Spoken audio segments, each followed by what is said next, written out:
bonjour à vous, bienvenue pour cette nouvelle vidéo où aujourd'hui je vais vous raconter l'histoire d'A13. Il y aura deux parties dans cette vidéo, une partie fictive et une partie réelle. La partie fictive c'est la partie que j'ai inventée, mais ça peut quand même être intéressant pour vous je pense. Et la partie réelle c'est la vraie histoire d'A13. Comment m'est venue l'idée? Sans plus attendre, c'est parti pour la raconter.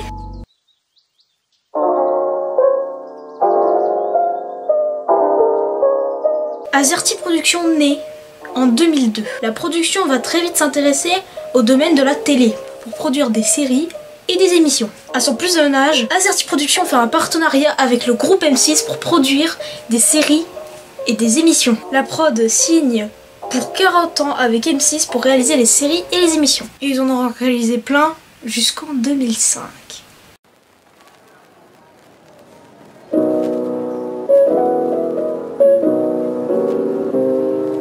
Azerty Productions découvre une nouvelle chaîne sur la TNT, sur le canal 9. Et cette chaîne a le nom de W9. W9 fascine Azerty Productions. L'habillage réalisé par View est tellement bien réalisé que ça fascine la production. Toute la production est séduite. Azerty pense que W9 a un vrai potentiel. Au terme de l'habillage et ses brandings qui sont utilisés, il y a un vrai potentiel pour eux. Et ils encouragent M6 pour cette chaîne, qui était qu'un simple début, vu qu'à la base c'était M6 Music W9. Et Azerty dit plein de compliments sur W9 à M6, il dit que c'est une super chaîne, elle va avoir du potentiel et tout. Mais M6 ne comprend pas du tout ce que veut dire Azerty Productions. « 2008, l'année de la chute de la bourse. » Pas que ça quand même.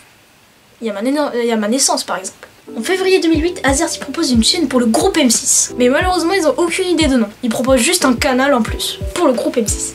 Nicolas de Tavernost connaît bien Azerty Productions. T'inquiète pas, tu peux créer ta chaîne, mais ça sera pas dans le groupe. Allez, c'est ciao. Azerty Productions travaille un maximum pour avoir un nom pour cette chaîne. Pour l'instant, ils savent pas que c'est A13. Et le groupe M6 donne une partie de ses économies pour financer en quelque sorte le projet de la chaîne télé. Azerty crée aussi l'Agency AZ. L'Agency AZ est une agence télévisuelle qui permet de réaliser des habillages. Comme ça, c'est plus simple pour réaliser l'habillage. Le problème, c'est que Azerty Productions, ils s'y connaissent pas beaucoup au niveau de logiciels 3D. Vu que c'était le début, il n'y avait pas forcément de logiciel qui se démarquait. Du coup, ils collaborent avec Blender Développement pour essayer de réaliser l'habillage avec le logiciel le plus à jour possible. Ce qui veut dire que peut-être cette chaîne peut voir un jour.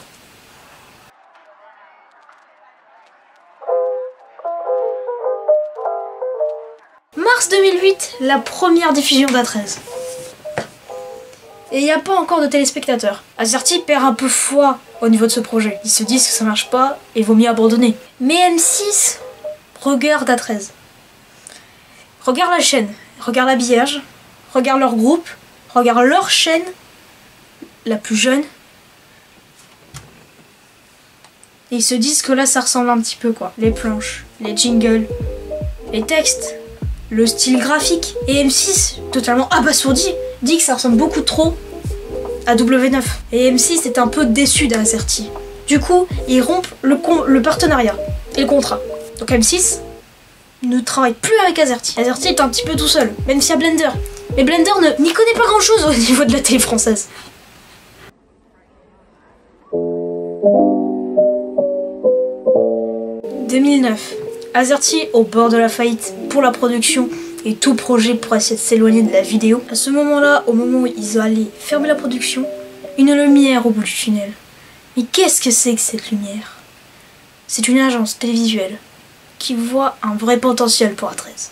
Et cette agence sort du tunnel petit à petit, va voir Azerty et dit « Bonjour, je m'appelle Drimon ». Exactement, Drimon a collaboré avec Azerty pour essayer de faire grimper cette chaîne et surtout de sauver la production en termes financiers. Vu que eux ils travaillent sur l'habillage TMC, ils ne peuvent pas faire, vu que eux ils travaillent sur l'habillage TMC, ils sont à fond sur ce projet là. Malheureusement ils peuvent pas faire grand chose pour A13. Tout ce qu'ils peuvent faire c'est essayer de donner un peu de leurs économies pour essayer de aider Azerty et la chaîne, parce qu'il y a un vrai potentiel pour cette chaîne. Au fil des années, à partir de 2013, Drimon dit c'est parfait. La chaîne, elle avance. Du coup, on peut se dire à la prochaine. Dream On s'est retiré du projet. Et maintenant, A13 est la chaîne qu'on connaît aujourd'hui. Pour conclure, Azerty Productions, c'est une production qui a collaboré avec M6. La production a découvert tout ce qui était le domaine de la télé, surtout quand ça concerne l'habillage, notamment W9. Et ils se sont dit pourquoi pas faire nous-mêmes? Pourquoi faire notre version?